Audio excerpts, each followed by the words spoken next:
Yes hello very good morning very good afternoon guardians, आप सब लोग कैसे हैं? In previous class we have already discuss from question 1 to 6 and today we are going to discuss question number 7 chapter number 9 class 10th। Okay, आज हम लोग discuss करने जा रहे हैं क्वेश्चन नंबर 7, 8, 9 एंड 10।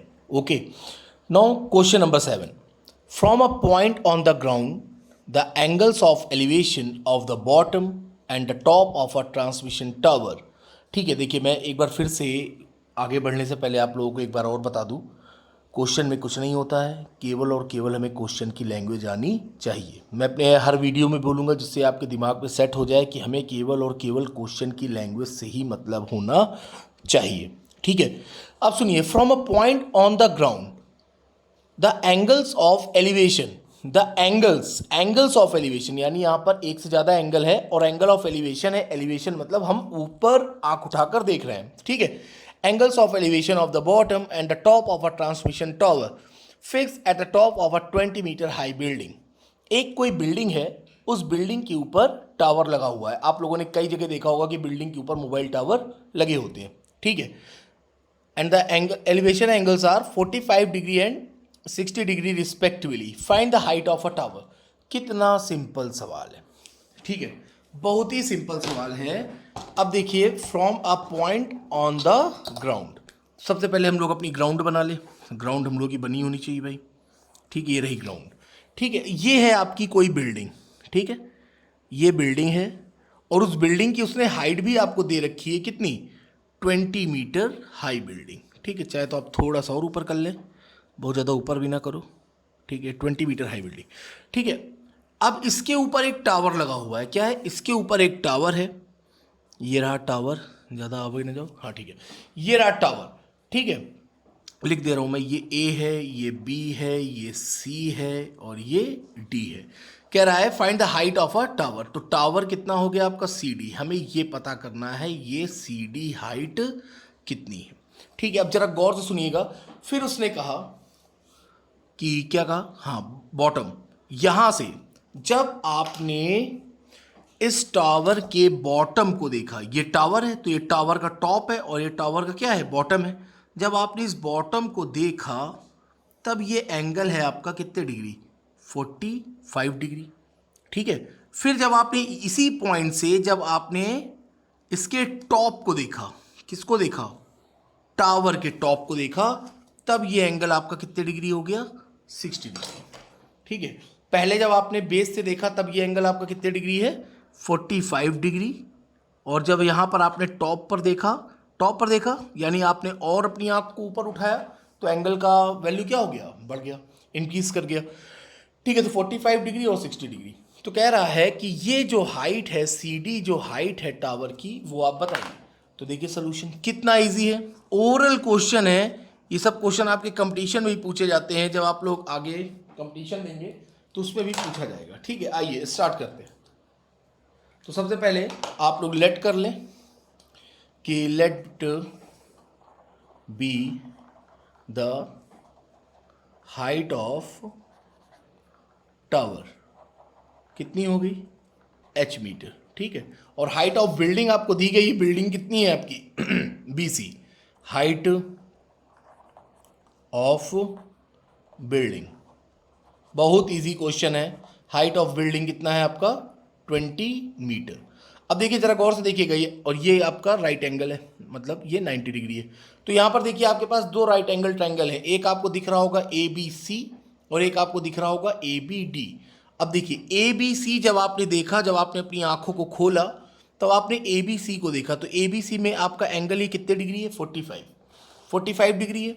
अब देखिए, ये भी हमने आपसे कहा था कि आप लिखते रहा करिए जिससे आप ही को आराम है, हमें तो पता है।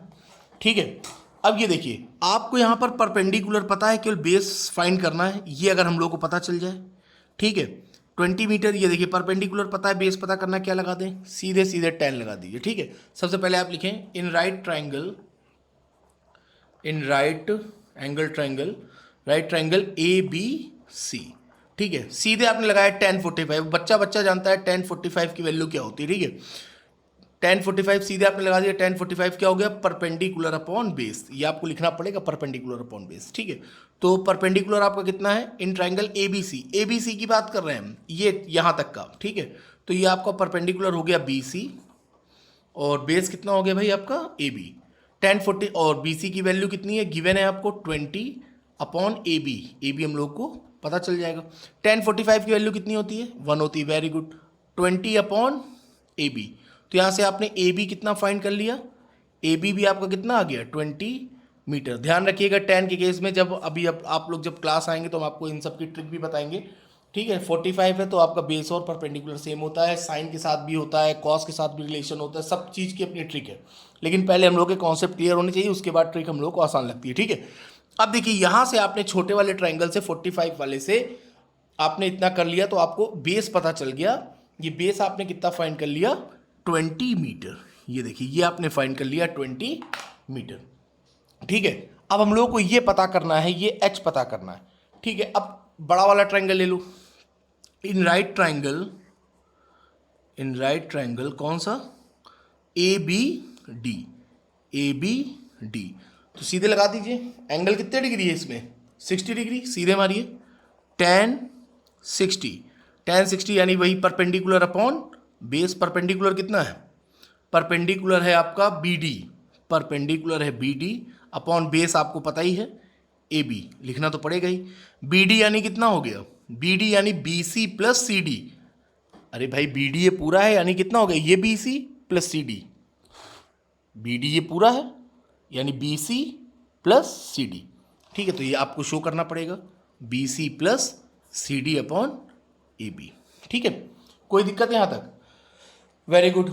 अब देखिए BC, अब यहाँ पर वैल्यू हम लोग चाहें तो पुट कर सकते हैं वैल्यू,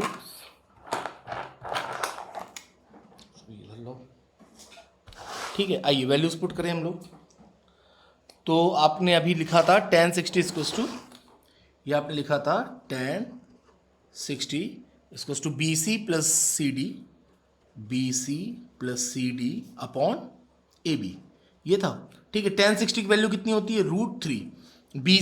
BC कितना है 20 प्लस CD कितना है H, तो ये आपने लिखा 20 प्लस H अपॉन AB, अभी आप लोगों ने फाइंड किया, AB कितना है 20 मीटर, ये आपने लिख दिया 20, क्रॉस मल्टीप्लाई कर दीजिए, आने वाला है आंसर हम लोगों का 20√3 इक्वल्स टू 20 प्लस H, ठीक है। 20 इधर भेजिए आप, तो आपका हो जाएगा 20√3 माइनस 20 इक्वल्स टू H। 20 लिया आपने कॉमन, तो आपका आ गया √3 माइनस 1H, ये भी आपका आंसर है, ठीक है। अब अगर आपको √3 की वैल्यू पुट करनी है कि नहीं सर हम √3 की वैल्यू पुट करेंगे, तो ठीक है, आपका मोस्ट वेलकम है। आइए √3 की वैल्यू पुट कर दे। √3 की वैल्यू क्या होती है 1.732, ठीक है, ये इरेशनल नंबर है, ठीक। तो आपने यहाँ पे लिखा 20 √3 1.732 माइनस 1 इक्वल्स टू H, ये आपका हो गया 1.732 में बन गया, कितना बचा 0.732 इक्वल्स टू H। 2 का मल्टीप्लाई कर दो, 2 2 जा 4, 2 3 जा 6, 2 7 जा 14, एक 0 है तो ये इधर चला गया, और 2 के बाद आपका पॉइंट लग गया, कितना आ गया H इक्वल्स टू 14.64 मीटर, ठीक है। H equals to 14.64 meter. अब आप चाहे ये आंसर बता दें, चाहे ये आंसर बता दें मीटर, दोनों ही आंसर आपके क्या हैं, सही। कितना इजी क्वेश्चन था, कोई लोड, किसी तरह का कोई लोड नहीं, very easy, from a point on the ground. अब आपको समझ में आ गया होगा, एक बिल्डिंग है, बिल्डिंग के ऊपर टावर लगा है, हम नीचे से पहले हमने टावर के बॉटम को देखा, तब एंगल 45 डिग्री था, फिर हमने टावर के टॉप को देखा, फिर एंगल 60 डिग्री था, फिर उसके बाद आपने सीधे tan लगा दिया और आपका आंसर आ गया। किसी भी तरह की कोई प्रॉब्लम, किसी भी तरह की, ठीक है। अब आइए नेक्स्ट क्वेश्चन, क्वेश्चन नंबर 8, ठीक है। अभी इसके बाद हम लोग का क्वेश्चन नंबर 9 भी करना है, क्वेश्चन नंबर 10 भी करना है, सब अच्छे से करेंगे, हाँ ठीक है। अगर आप लोग वीडियो देख रहे हैं तो कमेंट सेक्शन में जाइए और उसमें हमें sec 45 की वैल्यू पुट करिए, ठीक है। हमको sec 45 की वैल्यू बताइए। देखिए मैं ऐसे इमीडिएट क्वेश्चन पूछूंगा, और अगर आप ईमानदार हैं तो आप बिना किसी चीज को चीट किए हुए आप डायरेक्ट कमेंट सेक्शन में जाएंगे और सेक 45 की वैल्यू लिखेंगे। ठीक है, सेक 45 की वैल्यू अभी के अभी आप मुझे बताइए। ठीक है, अब आइए now next question, question number 8। कितना अच्छा क्वेश्चन है। A statue 1.6 metre tall stand on the top of a pedestal from a pedestal, अभी मैं आपको बताऊंगा pedestal from a point on the ground, the angle of elevation of the top of the statue 60 degree. Very simple question. ठीक है, pedestal का मतलब अभी आपने देखा होगा गुजरात में आपने क्या कहते हैं, सरदार पटेल जी की मूर्ति लगी, तो सरदार पटेल जी की जो मूर्ति है वो डायरेक्ट तो लगा नहीं दी गई, उसके लिए बेस बनाया गया। ठीक है, जिस पर वो मूर्ति रखी गई उसको हम लोग क्या कहते हैं, पेडेस्टल। ठीक है, एक पेडेस्टल पहले बनेगा, फिर उस पेडेस्टल के ऊपर स्टैचू रखा जाएगा, उसे हम लोगों को सॉल्व करना है। ठीक है, फिर से एक बार सुनिएगा, अब आपके दिमाग में क्वेश्चन बैठ गया होगा। स्टैचू 1.6 मीटर टॉल, एक स्टैचू है 1.6 मीटर टॉल, उसकी जो हाइट है वो 1.6 मीटर है, stands on a top of a pedestal. ठीक है, पेडेस्टल जो ये एक पेडेस्टल है, अभी मैं बनाता हूं पेडेस्टल, पेडेस्टल के टॉप पर रखा हुआ है। ठीक है, ऑब्वियस सी बात है, टॉप पे ही रखा जाएगा, नीचे तो रख नहीं दिया जाएगा। From a point on the ground, ठीक है, the angle of elevation of the top of the statue is 60 degree and from the point of the angle of elevation of the top of the pedestal is 45 degree। Very simple question. देखिए, अब देखिए, अगर आप समझदार होंगे, find हम लोग क्या करना है, find the height of the pedestal. अब देखिए, उसने आपको केवल घुमाया, पूरा क्वेश्चन यही है आपका क्वेश्चन नंबर 7। अब उसने आपको कैसे बेवकूफ बनाया, उसने पहले आपको, इससे पहले वाले क्वेश्चन में वो क्या कह रहा था कि जब हम ग्राउंड से टावर के बॉटम को देख रहे हैं, फिर हम टावर के टॉप को देख रहे हैं, अब यहां पर उसने दोनों चीज टॉप टॉप लगा दी। टॉप टॉप का मतलब क्या हो गया, टॉप टॉप। ठीक है, आइए, अच्छा पहले हम डायग्राम ही बनाते हैं, नहीं फिर आप टॉप टॉप ही में रह जाएंगे। ठीक है, आइए, सबसे पहले तो ग्राउंड बनाओ भाई, ग्राउंड होना सबसे ज़्यादा जरूरी है। ग्राउंड अगर नहीं है तो मामला आपका संगीन है। ठीक है, आओ बनाओ, बढ़िया सा पेडेस्टल बनाते हैं ना, ज़्यादा बड़ा भी ना बना दो। ये रहा पेडेस्टल अपना। ठीक है, ये पेडेस्टल, अभी इसमें आपकी मूर्ति या किसी की भी मूर्ति लगा दी जाएगी, स्टैचू। ये लगाया है स्टैचू, कितना प्यारा स्टैचू है, इसको थोड़ा कलर वलर भी कर दो, नहीं तो स्केच का फ़ायदा ही क्या होगा। ये देखिए, बढ़िया सा कलरिंग वलरिंग हो गई। ठीक है, अब देखिए, हाँ, स्टैचू की हाइट आपकी गिवन है। इससे पहले क्या था, बिल्डिंग की हाइट गिवन थी, अभी थोड़ी देर पहले ये बिल्डिंग थी, इस बिल्डिंग की हाइट गिवन थी, लेकिन अब की उन्होंने इस बिल्डिंग की हाइट की जगह हमें इस स्टैचू की हाइट दे दी है। ये रही स्टैचू, स्टैचू की हाइट मिल गई। ठीक है, स्टैचू की हाइट है, स्टैचू खेल रहे थे लोग। ठीक है, अब देखिएगा 1.6, हाँ, फिर क्या कह रहा है, पेडेस्टल फ्रॉम अ टॉप, हाँ, the angle of elevation of the top. अब देखिएगा, बहुत गौर से देखिएगा, द एंगल ऑफ एलिवेशन, फिर से देखिए बहुत गौर से, the angle of elevation of the top of the statue 60 degree. Sorry, statue का टॉप ये है, कितने डिग्री है, 60 डिग्री। हम नहीं कह रहे हैं, क्वेश्चन कह रहा है। यस सर, क्वेश्चन ही तो कह रहा है, आप कहाँ कुछ कह रहे हैं। हाँ, and from the same point, इसी पॉइंट से, and from the same point the angle of elevation, from the same point the angle of elevation of the top of the pedestal is 45 degree. अब ये रहा pedestal, अब pedestal का top तो यही है ना, ये जो पेडेस्टल का टॉप है, इस स्टैचू का बॉटम नहीं हुआ। समझ में आया कि नहीं, ये जो स्टैचू का टॉप, ये जो पेडेस्टल का टॉप है, वही आपके स्टैचू का क्या है, बॉटम है, जैसे लास्ट क्वेश्चन में, बस इन्होंने यही घुमा दिया। ये कितने डिग्री है भाई, सर ये भी आप नहीं कह रहे हैं, ये भी क्वेश्चन कह रहा है। हाँ बिल्कुल भाई, क्वेश्चन ही कह रहा है, हम थोड़ी कुछ कह रहे हैं। तो ये कितने डिग्री है भाई, 45 डिग्री। ठीक है, क्वेश्चन खत्म हो गया, कई लोगों के क्वेश्चन लग गए होंगे, बहुत खुशी की बात है। और ये एंगल कितना है, 60 डिग्री। बस लास्ट क्वेश्चन में एक अच्छाई थी कि उन्होंने ये दे दिया था, तो 45 लगा देते, तो जितना ये उतना ये, तो कोई दिक्कत नहीं, घबराने की कोई बात नहीं है। ये लिखा ए, ये लिखा बी, ये लिखा सी, ये लिखा डी। नेमिंग आप अपने तरीके से कैसे भी करें, किसी भी तरह की कोई दिक्कत नहीं है। ठीक है, आइए भाई सोल्यूशन स्टार्ट किया जाए। कई लोगों का आंसर आ जाना चाहिए, सेक 45 की वैल्यू कमेंट सेक्शन में आ जानी चाहिए, अभी तक आई नहीं है। ठीक है, आइए सोल्यूशन। ठीक है, तो सबसे पहले क्या कर लें, let be the height of pedestal कितना ले लें? ले क्या लें सर? एच ले लो, और क्या ले लोगे? हाइट निकालनी है तो अच्छी तो लोगे, और कुछ ले लोगे क्या? हाँ भाई बिल्कुल एच है। ठीक है, एच हो गया। और हाइट ऑफ स्टैचू हम लोगों को गिवन है। हाँ, हाइट ऑफ स्टैचू, स्टैचू नहीं स्टैचू, हाँ भाई स्टैचू कितनी है? 1.6 मीटर। सर इस बार भी हमको लास्ट क्वेश्चन की तरह दो दो राइट एंगल दिख रहे हैं। शाबाश, चलिए आपको दिखना स्टार्ट हो गया, ये बहुत खुशी की बात है। सर एक ABC दिख रहा है और एक ABD दिख रहा है। हाँ वेरी गुड सर। ABC छोटा वाला है, उसमें 45 डिग्री एंगल है, और ABD वो बड़ा वाला है, वो 60 डिग्री एंगल है। अब हमको पता है कि आप कहोगे tan 45 लगा दो, फिर tan 60 लगा दो। वेरी गुड, बहुत जल्दी आप लोग समझदार हो गए हैं। इसी तरह समझदार हो जाइए, आप लोगों को बहुत सारे मार्क्स लाने हैं। ठीक है, आइए इन राइट एंगल ट्राइंगल ABC, इन राइट ट्राइंगल, मैं राइट लिखना भूल जाता हूँ पता नहीं क्यों। इन राइट ट्राइंगल ABC क्या लगा दे भाई? tan 45। Yes sir. फिर आप सर कहेंगे कि यहाँ पर हम लिख देते हैं, आप लोग भी अपने आप लिख लिया करो। शाबाश, बहुत समझदार हो रहे हो भाई आप लोग, ऐसी समझदार हो जाइए। tan 45 perpendicular upon base. Perpendicular ये छोटे वाले की बात कर भाई? हाँ सर पता है। हाँ ठीक है, अच्छा BC अपॉन AB। BC कितना है?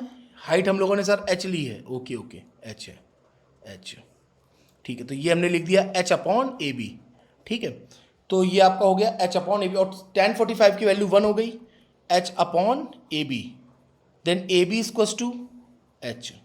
वाओ, ऑब्वियसली सर वही निकलेगा। ठीक है, तो ये भी आपने यार x लेट कर लेते तो और अच्छा रहता। बेस भी हमारा H में आ रहा है। चलो अच्छा, कोई दिक्कत नहीं है, H है तो H ही रहने दो। ठीक है, तो H जो भी लेट कर रहे हो तो फिर वही लेट ही चलाओ। ठीक है, तो H ले लो। ठीक है, H हो गया। ठीक है, निकालना तो लास्ट में यही है ना। फिर आइए, अब कौन सा एंगल? इन राइट ट्राइंगल ABD। आओ भाई, इन राइट ट्राइंगल। अब आप लोग बहुत स्मार्ट हो गए, बहुत जल्दी आंसर निकाल दे रहे हैं। मेरी पेन नहीं उतनी तेज चल पा रही जितनी तेज आप लोग बोल देते हैं। इन right triangle ABD sir tan 60। हाँ भाई tan 60 सर वही परपेंडिकुलर अपॉन बेस। हाँ ठीक है, perpendicular upon base. Sir perpendicular में आप लिखोगे BD। हाँ बिल्कुल लिखेंगे BD, और इसमें लिखोगे AB। हाँ लिख दिया सर। फिर BD दो पार्ट में डिवाइड है, एक BC प्लस CD। हाँ हाँ हाँ बिल्कुल बिल्कुल, बहुत अच्छे से पढ़ रहे हैं आप लोग। BC plus CD upon AB। Very good. ठीक है, अब हो गया ये। अब हम लोग थोड़ा सा नेक्स्ट पेज में आ जाए, क्योंकि यहाँ जगह खत्म हो गई है। ठीक है, तब भी मैं एक बार फिर से लिख दे रहा हूँ। tan 60 इक्वल्स टू कितना था? क्या लिखा था हम लोगों ने? BC plus CD upon AB। tan 60 की value √3। BC BC BC BC BC sir H है। BC कितना है? H। Okay, H। CD given है। CD कितना है? 1.6 मीटर। ये देखिए CD गिवन है, ये हो गया आपका 1.6। सर ए भी आपने अभी अभी फाइंड किया, AB H है। वाह, लिख दे रहे हैं भाई, H ही लिखे दे रहे हैं। ठीक है, आइए अब क्रॉस मल्टीप्लाई कर लें। हाँ बिल्कुल, H√3 equals to H plus 1.6। ठीक है, H√3 equals to H plus 1.6। इधर ले आइए, तो आपका कितना हो जाएगा? H√3 माइनस H, सही लिख रहा है? हाँ बिल्कुल सर, 1.6। H ले लो कॉमन। हाँ सर बिल्कुल लेना ही पड़ेगा। √3 माइनस 1.6। अब ये भेज दो उधर अपॉन में, तो ये हो गया 1.6 अपॉन √3 माइनस 1। अब अपॉन में है तो भाई हम लोगों को कंजुगेट से मल्टीप्लाई करना ही पड़ेगा, पढ़ा है आप लोगों ने। 1.6 अभी जैसे मल्टीप्लाई करेंगे आपको याद आ जाएगा, √3 माइनस 1, साइन चेंज हो जाते हैं, √3 प्लस 1। यस सर याद आ गया, वेरी गुड √3 प्लस 1। ठीक है, जरा आंखें खोलो। A minus B A plus B, A square minus B square. Yes sir, अभी पीछे भी हम लोगों ने पढ़ा था। हाँ, 1.6 √3 प्लस 1, और ये क्या हो गया आपका? 3 minus 1। H equals to 1.6 √3 plus 1, 3 minus 1 2। ठीक है, 2 से डिवाइड मार दो तो कितना हो गया? 1.6 यानी 0.8 हो जाएगा। तो ये आपका हो गया 0.8। उससे पहले 0 लगा दो, नहीं कोई और लगा देगा। हाँ, 0.8 √3 प्लस 1। अब हाइट है सर, यूनिट तो लिखना बहुत जरूरी है, नेसेसरी है, मीटर। ये आपका क्या हो गया? आंसर। ये क्या हो गया आपका? आंसर। ठीक है, किसी भी तरह की आपको कोई दिक्कत हुई हो तो बता दिए। नहीं सर बिल्कुल भी कोई दिक्कत नहीं है, वही लास्ट क्वेश्चन को आपने रिपीट करवा दिया एक तरह से देखे तो। सेक 45 की वैल्यू अभी तक नहीं आई है, ठीक है, सेक 45 की वैल्यू कमेंट सेक्शन में आ जानी चाहिए। तो ये था क्वेश्चन नंबर 8 आपका। Statue 1.6 metre tall stands on top of a pedestal from, बस सर बस, हाँ ओके ओके। ये था पेडेस्टल, पेडेस्टल के ऊपर स्टैचू रखा था, ये 45 डिग्री, ये 60 डिग्री, आपने 10 लगाया, फिर आपने 10 60 लगाया, दो दो राइट एंगल थे और आपका ये क्वेश्चन हो गया। ठीक है, अब हम लोग मिलते हैं क्वेश्चन नंबर 9। कोई कहीं जाएगा नहीं, ठीक है, अब मिलते हैं क्वेश्चन नंबर 9 पे। ओके।